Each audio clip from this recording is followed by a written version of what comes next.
see it? Can you see it? Eddie, come here! What? You are not going to believe this. What?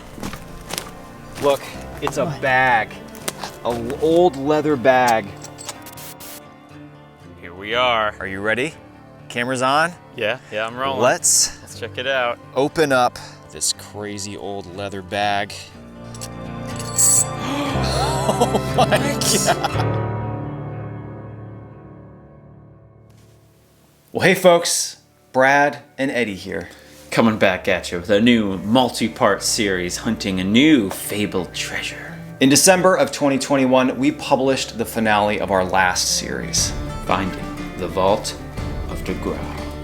It was an epic search across 3 majestic mountains, each with their own mythology, history, and dangers. In case you haven't caught all 8 episodes, we're not going to spoil that for you here. But what we will say is that the treasure at the center of this new series, although not as ingrained in Vermont folklore as De Grau was, it's based much less on myth and legend. Before we start telling the stories of this new treasure, we have one small important preface for this new series. Filming the Vault of De Grau took way too long. It took 2 years to complete. So for this new series, we've given ourselves 5 days to film the series and hopefully find the treasure. We've taken a whole week off from work We drove down to Bennington County where these stories supposedly take place. and rented this Airbnb for the next 4 nights. We set up this temporary filming studio in one of the rooms. All right, Eddie, whose room are we setting up the studio in? I guess mine. And we are determined to not go home empty-handed this time. Can we do it? We're gonna find out. So now, without further ado, the stories behind the Grave of Gold.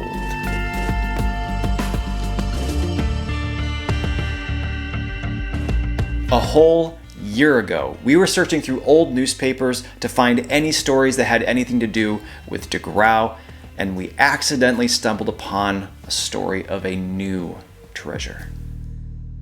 August 4th, 1903, North Adams transcript.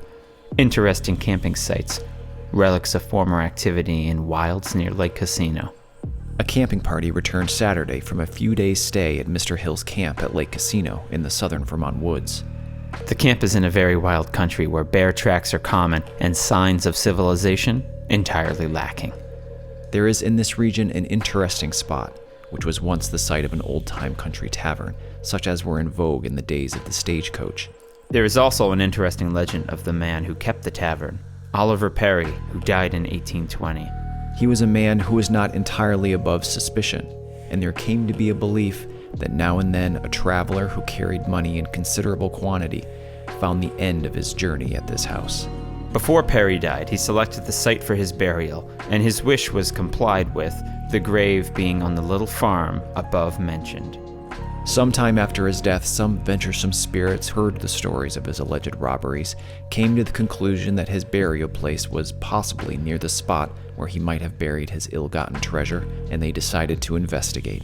As a result, the grave was open, but the money was not found. Thinking the kettles of gold might be nearby, they excavated for several feet in all directions, making a large opening in the ground, which they did not take the trouble to fill. And in one end of the hollow is the headstone which had been erected at the head of the grave. Mr. Oliver Perry died 21st December AD 1820 in the 51st year of his age. When we first heard this story, we thought it was amazing. Yeah, 200 years ago, a tavern owner in the mountains of Vermont was robbing or possibly murdering patrons. And hiding it in his grave.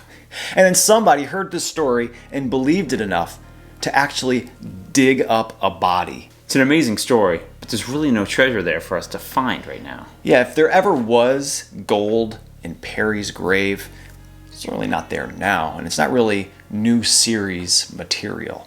At least that's what we thought. Yeah, we found a second newspaper article written over a year later. The Bennington Evening Banner, November 12th, 1904. The famous Perry Place. Treasure buried there. Some months ago, an article appeared in the North Adams Herald purporting to be a description of a trip to this once famous old hostelry in Reedsboro known as the Perry Place, in which the writer tells what he justly calls a weird tale of brigands, ghosts, and ghouls, which the people on this side of the mountain resent. The writer goes on to describe Perry as little less than a human tiger, lying in his lair awaiting his prey that he might kill and rob, that he died deserted by friends.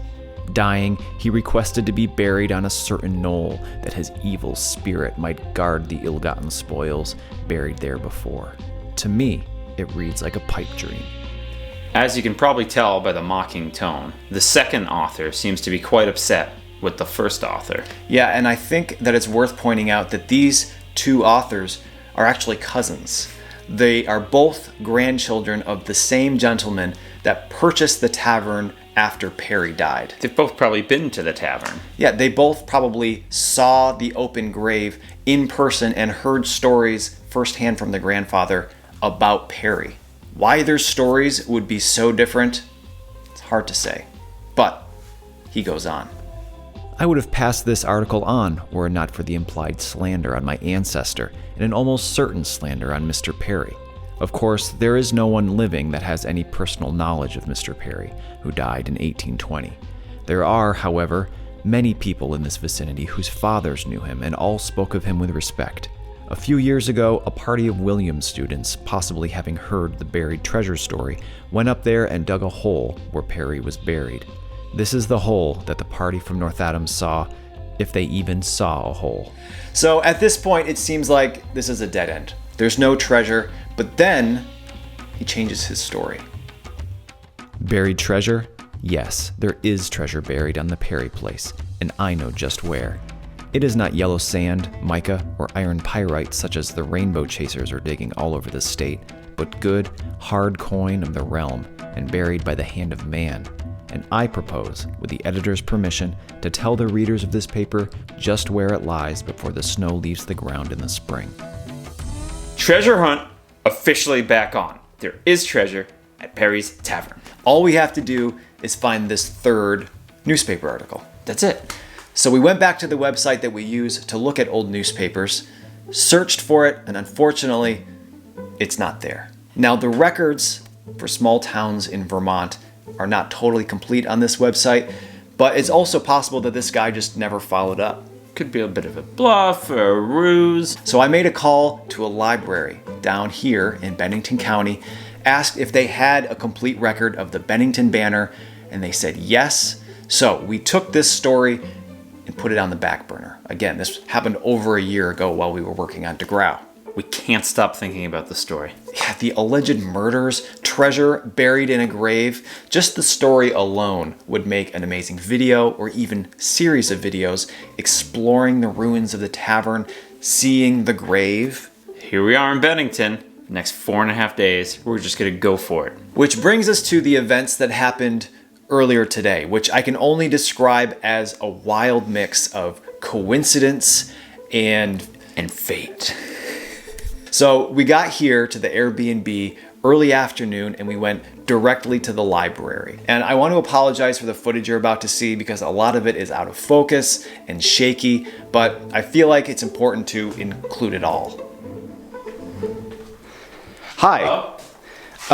We have a little YouTube channel and we're filming a series about some local history that happened here in Bennington a long time ago. We were wondering if we could film you and maybe film ourselves doing some research in here. Yeah, sure. Here we are. Here we are with our new friend, Dewey, who's going to show us around the library and tell us where we should look. So, local history is to my right. And if you're looking for newspaper archives, they're over here on our computers. You guys don't have the microfilm scrolly? So ever since a year ago when we called the library, Eddie has been talking nonstop about using these microfilm machines. You see them in all the old movies, the big wheel, and you know. But unfortunately, when we got there, Dewey had said that they had just gotten rid of them and transferred over to digital on the computers. Sorry. Eddie was really hoping we would have some microfilm. That was my expectation. I don't know. Would have been so cinematic. All right, Eddie and I are going to split up. I'm going to go check out the newspaper archives on the computer for that third newspaper article, and Eddie is going to go rifling through the local history books. see what we can find. There now. So I sat down at the computers and started sifting through the newspapers from the winter of 1905 and 1906. And unfortunately, that third newspaper article was not there. And I actually wanted to go back and get high-resolution photos of the first two articles, and they didn't have those either. So it was a total bust. Dewey, it seems like some of these older newspapers from like the early 1900s are missing. They're not here. Yeah, when we got rid of the microfilm, some of the old newspapers were too damaged to digitize. Meanwhile, I'm browsing through the local history section trying to find anything making slight mention to Oliver Perry or the tavern. Admittedly, got a little sidetracked on some of the Bennington Triangle stuff. Forgotten tales from Vermont. Oh, boom. Glastonbury, Bennington Triangle. So if you're unaware, the Bennington Triangle is a name given to a large tract of wilderness in Bennington County where numerous unexplained disappearances have occurred. It's chock full of stories of aliens, Bigfoot. Eddie loves this I stuff. love that stuff. Love it. I was looking through local history books and I found this paperback pamphlet type thing called The Truth of the Triangle. And scrolled through it real quick, and there was a heading in there that said Oliver Perry. I couldn't believe it. What? Yeah, somehow, while Eddie was looking through Bennington Triangle books, he found exactly what we were looking for. Fate. So the author goes on to talk about how disappearances in the Triangle have been happening since the beginning of time, and in the early 1800s, Perry, whose tavern is likely inside the Triangle, may have been falsely accused of murders to explain away these unexplained disappearances of his time. It's a pretty wild theory, but we think it's worthwhile talking to them to see if they know any more. So while Eddie was reading about aliens, I had abandoned the computers and I was just making small talk with Dewey about Vermont history and our love for these old, locally written books about just daily life in Vermont. He was saying that every once in a while, a real treasure comes in through donation, and I was feeling a little bit desperate. He said it was fine. I started going through the donation box. What exactly are you looking for? We're really looking for kind of any indication of the location of this tavern that's up in the mountains. There's supposed to be treasure buried in a grave. No, you haven't heard that one? And I came across Fatefully. what I would describe as a handwritten, leather-bound journal. Looks old. And on the first page, unfortunately the footage is a little bit blurry, it said unidentified inns and taverns of the 19th century. And on the second page, also unfortunately a little bit blurry, it listed 2 in Bennington County with a couple notes on each. Unfortunately, neither mentioned Perry, but gold mine, right? So Eddie had his triangle book, I had the journal. We approached Dewey to take them out, and this happened. So I think that we found a couple things that we would love to take out. I think we need a library card, right? That's how this still works. Can you stop filming, please? There's a guy who keeps dropping these off at the library. I don't know what it is. You can have it. Oh, well, that's good news, I guess. Okay. This, I actually know the owner of this journal, and I'm going to have to give it back to them. Sorry. Would you mind if we just took like a photocopy of the first few pages? No, I can't. I can't let you do that. I've got to close up the library early, so I got to ask you guys to leave. Okay. Okay. Thank you. I don't know what happened. If we offended him, we essentially got kicked out of the library though, right? Yeah. But, you know, there is a silver lining. As soon as we got home, we emailed the author of Eddie's Triangle book. His email address was right on the cover, asking him if he had any more information about Perry or the tavern, and he responded almost immediately with a photo of the third newspaper article. And it only makes an already great story even better. The Bennington Evening Banner, January 28th, 1905. Treasure is buried at the old Perry stand. Sometime since I promised your readers, before the snow left the ground in the spring, to tell the whereabouts of the hidden treasure of the Perry place. To give the story the semblance of truth which I fully believe it deserves, it will be necessary to go back to the second decade of the last century, when there came to the old hostelry a thorough specimen of the genus hobo. He was tall and lank, stoop-shouldered with a repulsive face, unkempt and unshorn, without clothes enough to bolster a crutch, and these ragged and dirty. He told Perry that he wanted food and work. That he needed food and clothes was evident, and the big-hearted Perry would not allow a hungry dog to pass his house, so he took the tramp in and gave him food, clothes, and a bed. The next morning he showed that he was really willing to work, and as work was plentiful with Perry, the quondam tramp became a fixture at the hotel. When Perry asked his name, he replied, "Oh, just Hod."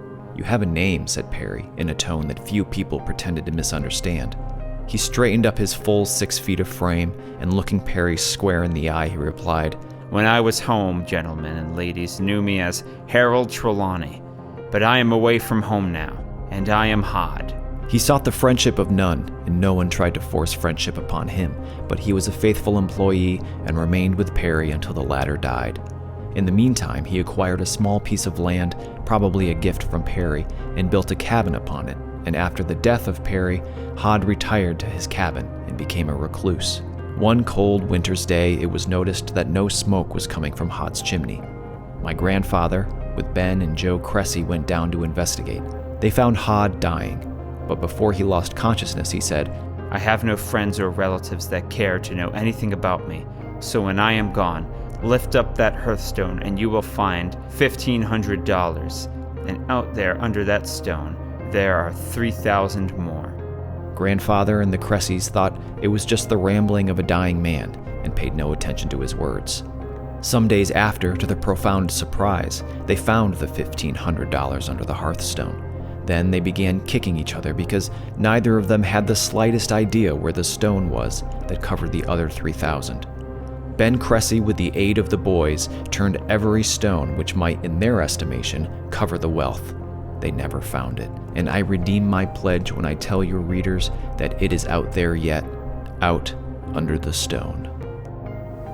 Now, $3,000 isn't an enormous haul, right? Especially when you split it 2 ways. Right, but we have to keep in mind this is 1840 money, right? After 180 years of inflation, it's actually closer to $100,000. And that's not even taking into consideration the intrinsic value of an old gold or silver coin. Depending on its condition, it could be worth 10 times face value. And all of a sudden, $1 million treasure seems like it might be worth a few days' search. Oh yeah. This brings us to our plan. Unfortunately, out of all 3 newspaper articles, none give a great indication of actually where Perry's Tavern is. One mentions a turnpike between Brattleboro, Vermont and Troy, New York. One lists Reedsboro, one lists Woodford. The Triangle book author believes it's in Glastonbury. Yeah, so the first thing tomorrow morning, we have a Skype interview with the author of Eddie's Triangle book to see if he has any idea of where it might be. If not, we have 2 locations to check from the Leather Journal. We'll search each location for Perry's grave. If it's not there, we'll know that we're not in the right spot.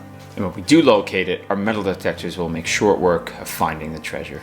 Yeah, they will have the ability to actually search through stones without us needing to lift them and look underneath like everybody before us had to do. So find the grave, find the treasure.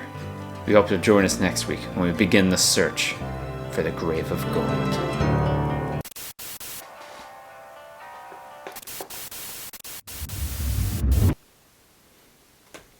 Pretty good. I think that we covered everything. We got all 3 newspaper articles planned for tomorrow. I think we nailed it. I hope so.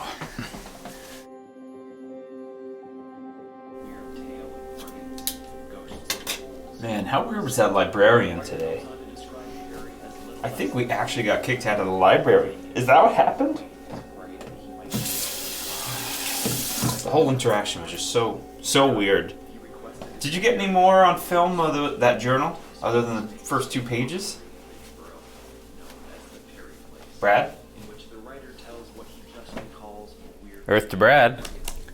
What? Did you get any more footage after the first 2 pages of the journal? No, we only got the first page with the first 2 sites in it, but this footage that we're recording today looks amazing. It's like really, really good. That's good to hear. It only took about 20 times to film it. I know, but I have a lot riding on this series.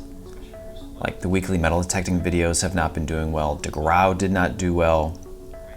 So this show, it needs to be perfect, and it needs to go viral. Otherwise, I don't know, I'm gonna have to find something else to do, like, with my life. Face value. And all of a sudden, $1 million treasure seems like it might be worth a few days' search. It's $1 million now? Really? Well, $1 million might be sensationalizing a little bit, but if we want this to go viral, which we do, I think we need to do that a little bit. $1 million. Even a quarter of that would be so life-changing to me. I mean, I was even pushing it, taking this week off of work. Look, I know that you've had an incredibly hard year financially, but I guarantee that we're going to find something at the end of this that's going to be worth your while. Well, how can you guarantee that? Maybe guarantee is a strong word, but I have never been more confident about anything. It's totally different from DeGrau. And I know that we had discussed anything we found 50-50, but if you help me make a viral series, do another 20 takes if we need to, then if it's anything less than like an absurd amount of money, it's all yours. You can have it all. So I keep anything we dig up, and we get you your viral series? That's the deal.